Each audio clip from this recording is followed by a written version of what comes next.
store is called Sharky's, That makes and sense.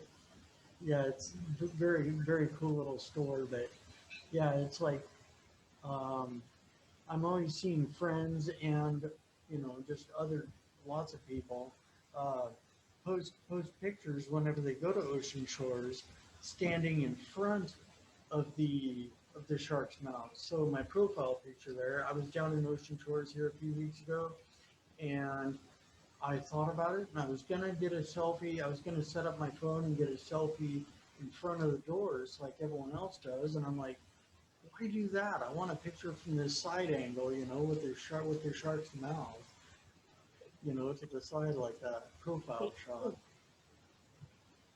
Yeah, it makes you look, because you're thinking, yeah, that's a shark. Yes, that's a shark. Yeah, Okay. yeah. It's like I just posted a picture on a post a couple days ago, maybe yesterday or the day before. Posted a picture. I took a selfie standing in front of a camel that was Right. on that was on a you know field that was on the course of a half marathon I ran, and the camel's doing the same thing. It's got just happened to have its mouth open and looking toward me like that. Bit of a theme. How did you go in your half marathon? Oh, that was actually a good race.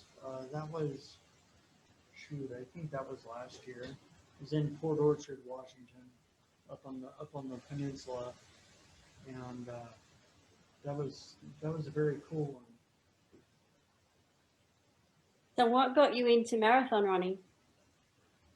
Um, Actually, my aunt Vina, the one that lives there in Phoenix, she's the one that inspired me to start running, and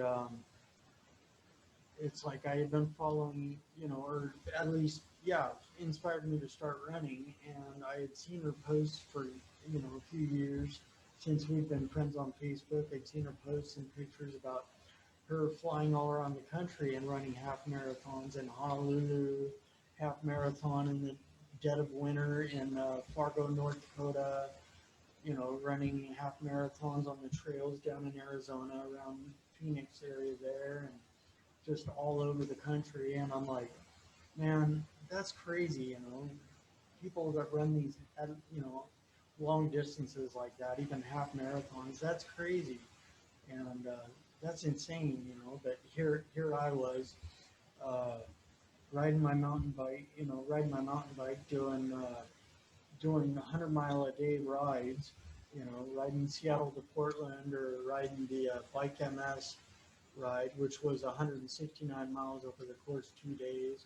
Or, when I go hiking, I go up on Mount Rainier and hike up to Camp Muir, which is, I don't know, 4.5 mile hike, but you gain like roughly 5,000 feet elevation gain. And, it's a day hike, and it's like, I don't know, I go on these really big hikes or really long bike rides, and finally it hit me.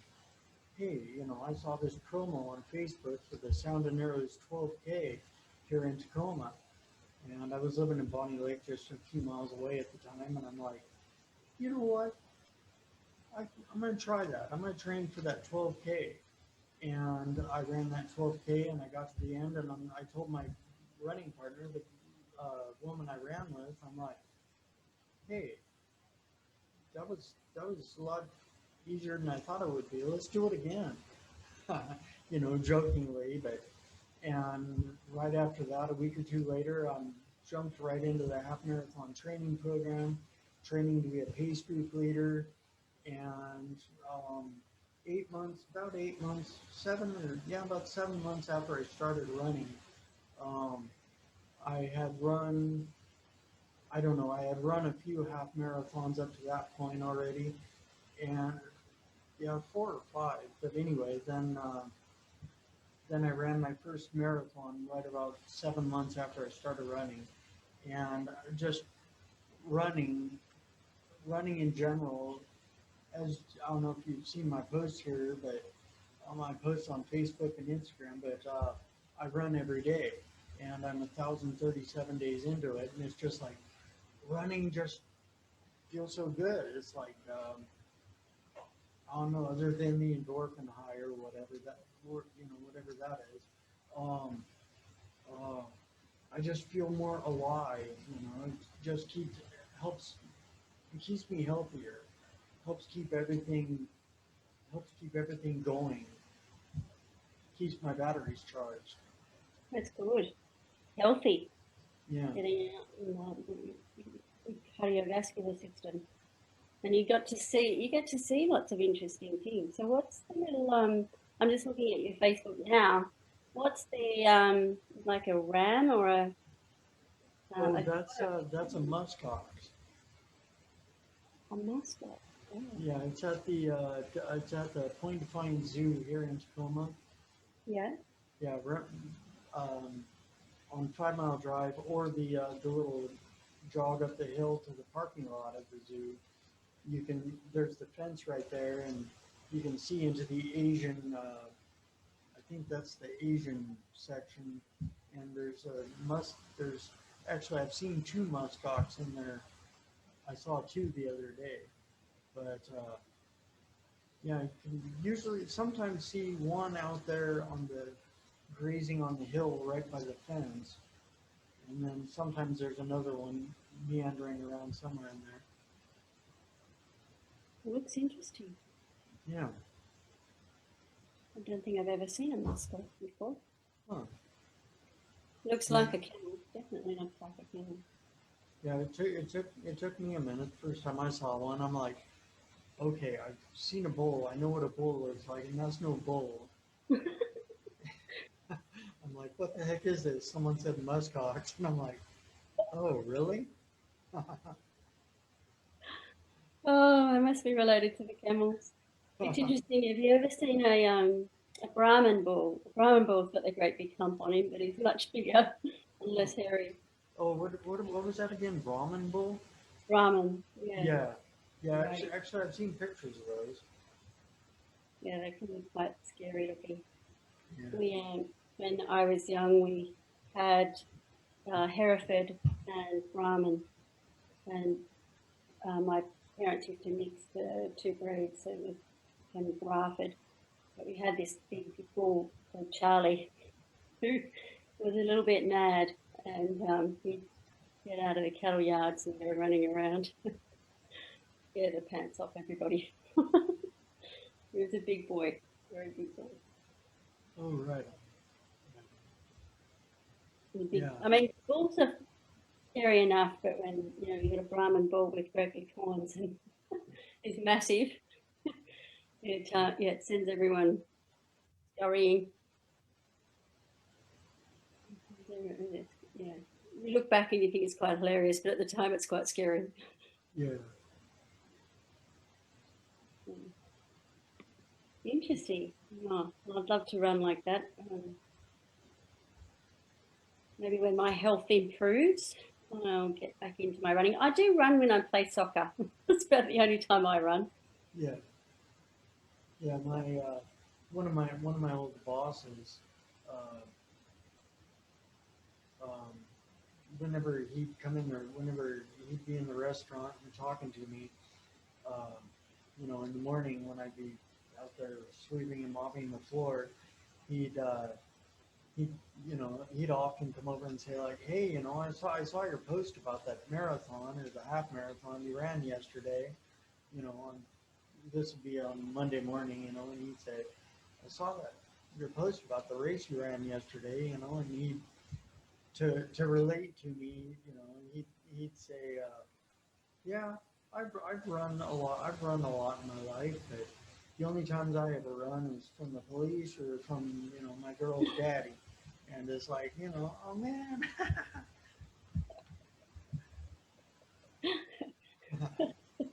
That's a different life, that one, Yeah, running from yeah. police.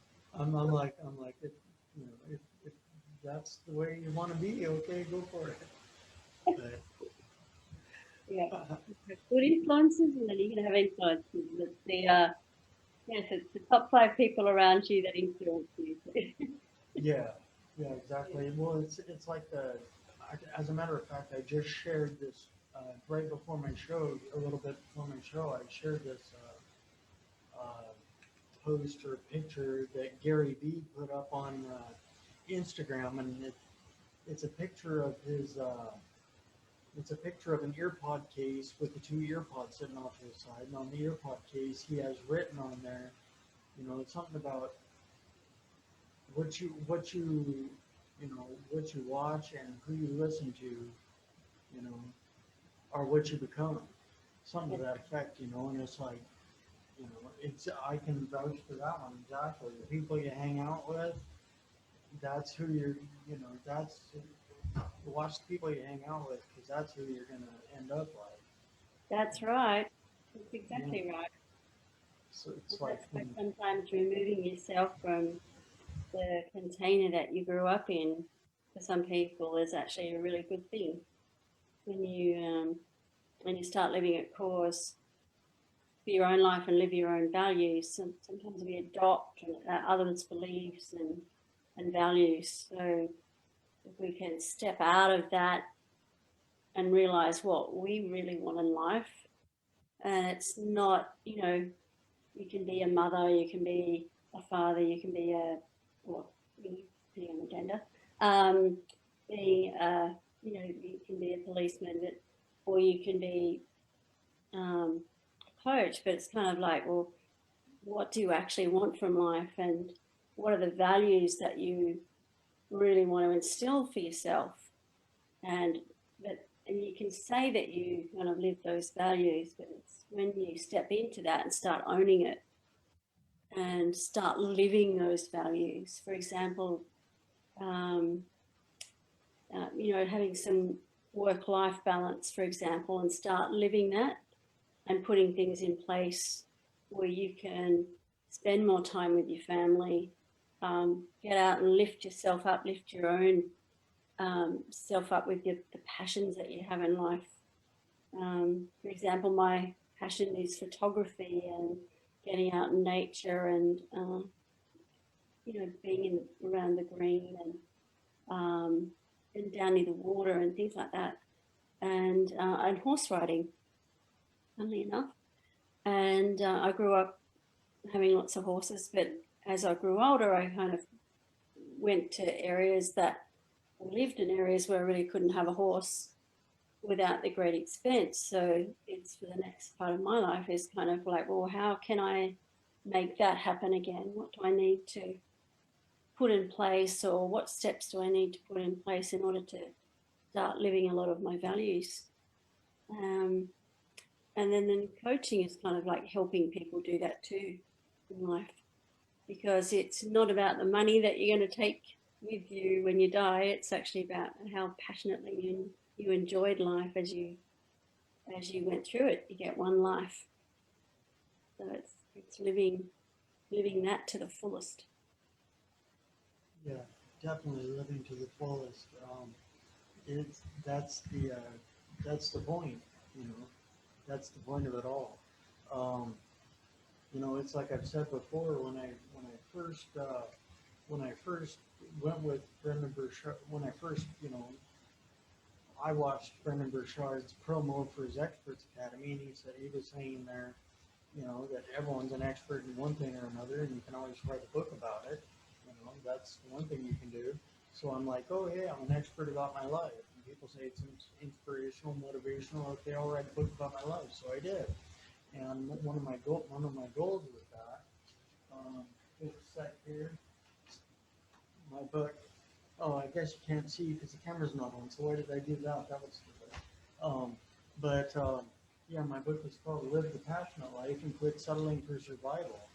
And it's my life story up until the end of 2015 anyway. But it's like one of my goals with that was to write this autobiography, and it was gonna be, make $1 million, and I was gonna be rich off it and help people at the same time, and it was gonna be so cool. And yeah, I don't even know. I made maybe a couple hundred off it, and that's not even, that's a couple $100 total, not profit. But yeah, it's like, just helping people by sharing my story and relating